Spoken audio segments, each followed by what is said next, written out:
Hi friends, welcome back to Raman tutorial for GK channel. In today's class, we are going to learn about some current affair events. ನೋಡಿ ಪ್ರಮುಖ ಪ್ರಚಲಿತ ಘಟನೆಗಳನ್ನು ತಮ್ಮ ಎದುರಿಗೆ ಪ್ರಸ್ತುತಪಡಿಸ್ತಾ ಇದ್ದೀನಿ. ನಾನು ಚನ್ನು ದಾವಣಗೆರೆ ಸ್ನೇಹಿತರೆ. ಈ ವಿಡಿಯೋಕ್ಕೆ ಒಂದು ಲೈಕ್ ಮಾಡಿ, ಮೊದಲ ಬಾರಿಗೆ ನೋಡ್ತಾ ಇದ್ದರೆ ದಯವಿಟ್ಟು ನೀವು ಒಂದು ಸಬ್ಸ್ಕ್ರೈಬ್ ಬಟನ್ನ ಒತ್ತಿ ಬೆಲ್ ಐಕನನ್ನು ಕೂಡ ಪ್ರೆಸ್ ಮಾಡಿ. ಹಾಗೆಯೇ ಈ ವಿಡಿಯೋಕ್ಕೆ ಒಂದು ಲೈಕ್ ಮಾಡ್ತೀರಾ ಅಂತ ಕೂಡ ನಾನು ಭಾವಿಸ್ತೀನಿ. ನೋಡಿ, ಮೊದಲ ಘಟನೆ ಹೇಳ್ತಾ ಇದ್ದೀನಿ. ಇಂಡೋನೇಷ್ಯಾದಲ್ಲಿ ಇತ್ತೀಚೆಗೆ ಚುನಾವಣೆಗಳು ಆದವು. ಅವರು ಅಲ್ಲಿಯ ಮಾಜಿ ಅಧ್ಯಕ್ಷ ಅವರು ಮತ್ತೊಮ್ಮೆ ಆಯ್ಕೆಗೊಂಡಿದ್ದಾರೆ. ಅವರು ಪ್ರಸ್ತುತ ಅಧ್ಯಕ್ಷರಾಗಿದ್ದರು, ಪುನರಾಯ್ಕೆ ಅವರುಗೊಂಡಿದ್ದಾರೆ. ಅವರ ಹೆಸರು ವಿಡೋಡಾ. ನೀವು ನೆನಪಿರಲಿ, ಇಂಡೋನೇಷ್ಯಾದ ರಾಜಧಾನಿ ಜಕಾರ್ತಾ.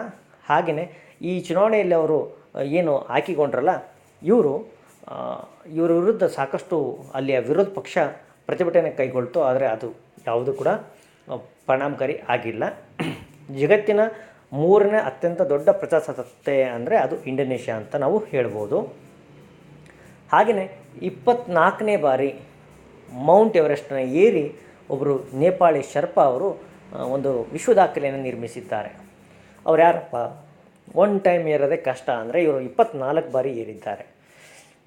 ಇವರ ಹೆಸರು ಕಾಮಿ ರೀಟಾ ಅಂತ. ಈ ಕಾಮಿ ರೀಟಾ, ಶರ್ಪಾ ಕಾಮಿ ರೀಟಾ ಅವರು 24ನೇ ಬಾರಿ ವಿಶ್ವ ದಾಖಲೆ, ಒಂದು ಮೌಂಟ್ ಎವರೆಸ್ಟ್ ಏರೋದ್ರ ಮೂಲಕ ವಿಶ್ವ ದಾಖಲೆಯನ್ನು ಮಾಡಿದ್ದಾರೆ. ಇವರು ಭಾರತದ ಪೊಲೀಸ್ ತಂಡಕ್ಕೆ ಮಾರ್ಗದರ್ಶಿ ಕೂಡ ಹೌದು.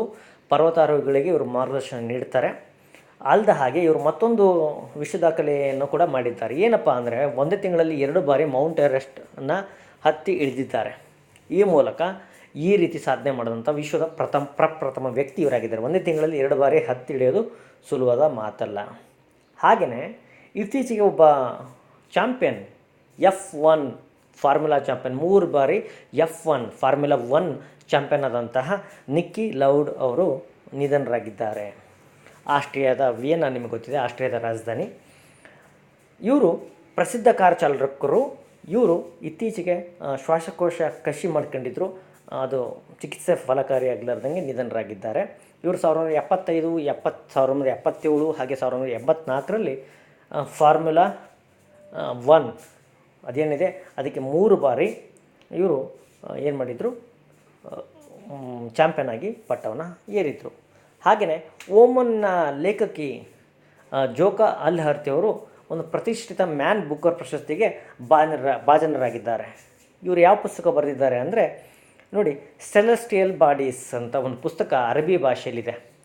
ಅರಬ್ಬಿಯ ಭಾಷೆಗೆ ಈ ರೀತಿ ಒಂದು ಸಾಹಿತ್ಯ ಕೃತಿಗೆ ಮ್ಯಾನ್ ಬುಕ್ಕರ್ ಪ್ರಶಸ್ತಿ ಸಿಗೋದು ಇದೇ ಮೊದಲ ಬಾರಿಗೆ, ಹೌದ್ರಾ?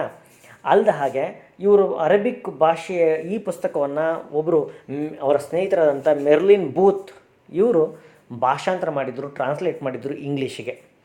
ಹಾಗಾಗಿ ಏನು 44 ಲಕ್ಷ ಏನು ದುಡ್ಡು ಬರ್ತಾ ಇದೆ, ಒಂದು 50,000 ಪೌಂಡನ್ನು ಈ ಬೆಳೆ ಸರಿಯಾಗಿ ಹಂಚ್ಕೊಳ್ತಾರ ಅಂತ ಒಂದು ಮಾತಿದೆ. ಹಂಚ್ಕೊಳ್ತಾರೆ ಕೂಡ. ಇದರಲ್ಲಿ ಏನಿದೆ ಕತೆ ಸೆಲೆಸ್ಟಿಯಲ್ ಬಾಡೀಸಲ್ಲಿ ಅಂದರೆ, ಅರಬಿಯಾದಲ್ಲಿ ಏನು ಗುಲಾಮ್ಗಿರಿ ಇದೆಯಲ್ಲ, ಆ ಗುಲಾಮ್ಗಿರಿಯ ವಿರುದ್ಧ 3 ಸಹೋದರಿಯರು ಹೋರಾಟ ನಡೆಸ್ತಾರೆ. ಆನಂತರ ಅವರ ಜೀವನ ಆಧುನಿಕ ಜಗತ್ತಿಗೆ ತೆಗೆದುಕೊಳ್ಳುತ್ತೆ. ಹಾಗೆ ಭಾರತಕ್ಕೆ ನೂತನ ಪಾಕ್ ಹೈಕಮಿಷನರ್ ಆಗಿ ಮೊಯಿನ್-ಉಲ್ ಹಕ್ ಅವರು ನೇಮಕಗೊಂಡಿದ್ದಾರೆ. ಇವರು ಭಾರತಕ್ಕೆ ಪಾಕಿಸ್ತಾನದ ಹೈಕಮಿಷನರ್ ಅಂತ ಹೇಳ್ಬೋದು. ಏನಾಯಿತು ಅಂತಂದರೆ, ಇದ್ರ ಮೊದಲು ಒಬ್ಬರು ಹೈಕಮಿಷನರ್ ಇದ್ದರು. ಅವರು ಅಲ್ಲಿ ಕಾರ್ಯದರ್ಶಿಯಾಗಿ, ವಿದೇಶಾಂಗ ಕಾರ್ಯದರ್ಶಿಯಾಗಿ ನೇಮಕಗೊಂಡಿದ್ದಾರೆ. ಅವರು ನೋಹೆಲ್ ಮೆಹಮೂದ್ ಅಂತ. ಅವ್ರ ಜಾಗಕ್ಕೆ ಇವರನ್ನು ಪಾಕಿಸ್ತಾನ ನೇಮಕ ಮಾಡಿದೆ.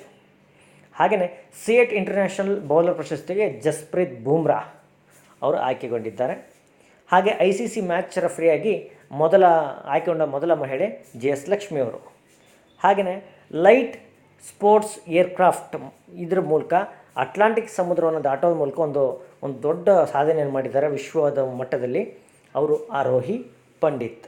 ಹಾಗೆ ಮಧ್ಯಪ್ರದೇಶ ಹಾರ್ದ ಏನಿದೆ, ಈ ಹಾರ್ದ ಒಂದು ವಿಶೇಷವಾದಂತಹ ಒಂದು ಕೀರ್ತಿಗೆ ಕಾರಣ ಆಗಿದೆ. ಏನಪ್ಪ ಅಂದರೆ, ಸಂಸತ್ ಚುನಾವಣೆ ನಡೀತಲ್ಲ 2019 ಲೋಕಸಭೆಗೆ, ಆ ಚುನಾವಣೆಯಲ್ಲಿ ಕೌಂಟಿಂಗನ್ನು ಮಹಿಳೆಯರೇ ಪೂರ ಮಾಡಿದ್ದಾರೆ. ಆ ಕೌಂಟಿಂಗ್ ಬೂತ್ ಏನಿತ್ತಲ್ಲ, ಪೂರ ಕೌಂಟಿಂಗ್ ಮತ ಎಣಿಕೆ ಕೇಂದ್ರವನ್ನು ಇವರು ಹೆಣ್ಮಕ್ಳೇ ನಡೆಸ್ಕೊಟ್ಟಿದ್ದಾರೆ. ಅದು ಮಧ್ಯಪ್ರದೇಶದ ಹಾರ್ದಾ ಜಿಲ್ಲೆ.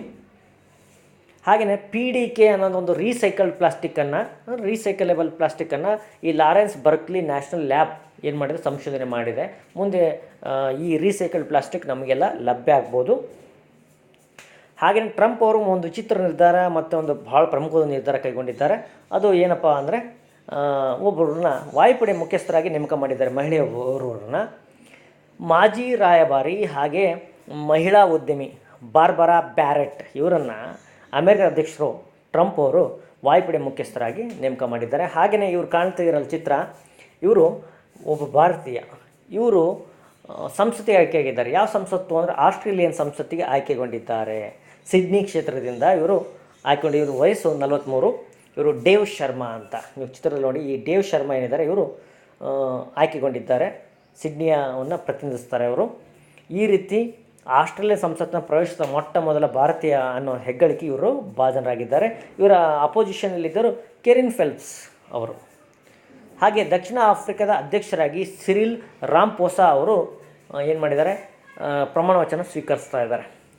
ಆಫ್ರಿಕನ್ ನ್ಯಾಷನಲ್ ಕಾಂಗ್ರೆಸ್ನಲ್ಲಿ ಅವರು ಬಹುಮತ ಪಡೀತು. ಆ ಪಕ್ಷ ಆಫ್ರಿಕನ್ ನ್ಯಾಷನಲ್ ಕಾಂಗ್ರೆಸ್, ಅದರ ಮುಖ್ಯಸ್ಥರು ಇವರು ಅವಿರೋಧವಾಗಿ ಆಯ್ಕೆಗೊಳ್ಳೋದ್ರ ಮೂಲಕ ಅಲ್ಲಿಯ ಅಧ್ಯಕ್ಷ ಸ್ಥಾನವನ್ನು ಹೊಂದಿದ್ದಾರೆ. ಅಲ್ಲದ ಹಾಗೆ ನೈಜೀರಿಯಾದಲ್ಲಿ ಬುಹಾರಿ ಅನ್ನೋರು ಅಧ್ಯಕ್ಷರಾಗಿ 2ನೇ ಅವಧಿಗೆ ನೇಮಕಗೊಂಡಿದ್ದಾರೆ. ಅಲ್ಲಿ ಕೂಡ ಎಲೆಕ್ಷನ್ಸ್ ಆಯಿತು. ಬುಹಾರಿಯವರು ನೈಜೀರಿಯಾ ಏನಿದೆ, ನೈಜೀರಿಯಾದ ರಾಜಧಾನಿ ಅಬುಜಾ ನೆನಪಲ್ಲಿ ಇರಲಿ, ನೈಜೀರಿಯಾದ ಅಧ್ಯಕ್ಷರಾಗಿ ನೇಮಕಗೊಂಡಿದ್ದಾರೆ.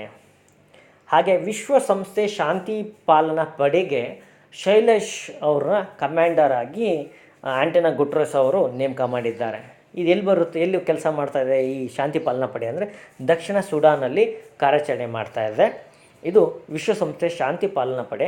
ಇದರ ವಿಂಗ್ ಕಮಾಂಡರ್ ಅಥವಾ ಪಡೆ ಕಮಾಂಡರ್ ಆಗಿ ಭಾರತ ಲೆಫ್ಟಿನೆಂಟ್ ಜನರಲ್ ಶೈಲೇಶ್ ತಿನ್ಕರ್ ಅವರು ನೇಮಕಗೊಂಡಿದ್ದಾರೆ. ಹಾಗೆ ಜಿತೇಂದ್ರ ಅವರಿಗೆ ಡ್ಯಾಗ್ ಹಮ್ಮರ್ಸ್ ಗೋಲ್ಡ್ ಗೌರವ ಸಿಕ್ಕಿದೆ. ಏನಿದು ಅಂದರೆ ಒಂದು ಮರಣೋತ್ತರ ಪ್ರಶಸ್ತಿ ಇದಾಗಿದೆ. ಈ ಶಾಂತಿ ಪಾಲನಾ ಕಾರ್ಯಾಚರಣೆಯಲ್ಲಿ ಹುತಾತ್ಮರಾದಂತಹ ಒಬ್ಬ ಅಧಿಕಾರಿಗೆ, ನಮ್ಮ ಭಾರತೀಯ ಅಧಿಕಾರಿಗೆ ಈ ರೀತಿ ಗೌರವ ಸಂದಿದೆ.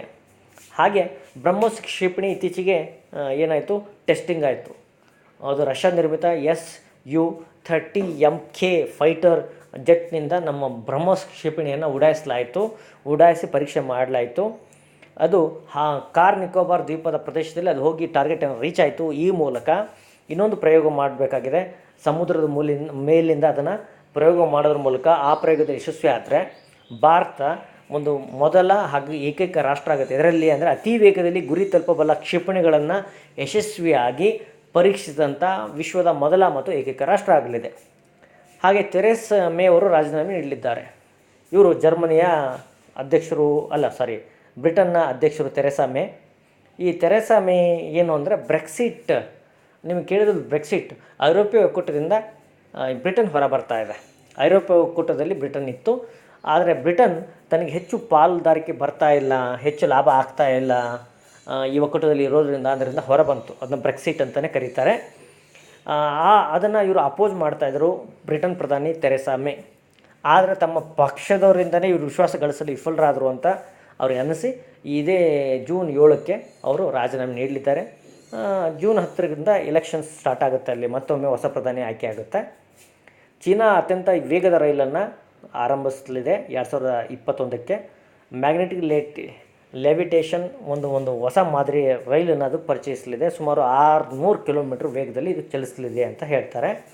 ಇದನ್ನು CRRC ಕಿಂಗ್ಡೋ ಸಿಫಾಂಗ್ ಕಂಪನಿ ಏನಿದೆ ಇದನ್ನು ವಿನ್ಯಾಸಗೊಳಿಸಿದೆ ಅಂತಲೇ ಹೇಳ್ಬೋದು. ಹಾಗೆಯೇ ಆಕ್ಸ್ಫರ್ಡ್ ಗೌರವವನ್ನು ನೀಡಿದಂಥ ಗೌರವವನ್ನು ಬ್ರೂನಿ ಸುಲ್ತಾನ್ ವಾಪಸ್ ಕೊಟ್ಟಿದ್ದಾರೆ. ಯಾಕೆ ಅಂತಂದರೆ ಇವರಿಗೆ 1993ರಲ್ಲಿ ಆಕ್ಸ್ಫರ್ಡ್ ಯೂನಿವರ್ಸಿಟಿ ಕೂರಲಾರ್ದಂಗೆ ಒಂದು ಪ್ರಶಸ್ತಿಯನ್ನು, ಗೌರವ ಪ್ರಶಸ್ತಿಯನ್ನು, ಡಾಕ್ಟರೇಟನ್ನು ನೀಡಿತು. ಆದರೆ ಅದೇ ಆಕ್ಸ್ಫರ್ಡ್ ಯೂನಿವರ್ಸಿಟಿ ಇತ್ತೀಚೆಗೆ ಇವರು ತಂದಂಥ ಒಂದು ಕಠಿಣ ಕಾನೂನು, ಯಾವುದು ಸಲಿಂಗ ಕಾಮಿಗಳನ್ನು, ವ್ಯಭಿಚಾರಿಗಳಿಗೆ ಗಲ್ಲು ನೀಡುವಂಥ ಶಿಕ್ಷೆನ ಇವರು ತಂದಿದ್ದಾರೆ. ಇದಕ್ಕೆ ಅವರೊಂದು ಕಾಮೆಂಟ್ ಹಾಕಿದ್ರು, ಸುಮ್ಮನೆ ಕೂರಲಾರ್ದಂಗೆ ಆಕ್ಸ್ಫರ್ಡ್ ಯೂನಿವರ್ಸಿಟಿಯವರು ಇದೆಲ್ಲ ತೊಂದರೆ ಆಗ್ತಾ ಇದೆ ಅಂತ.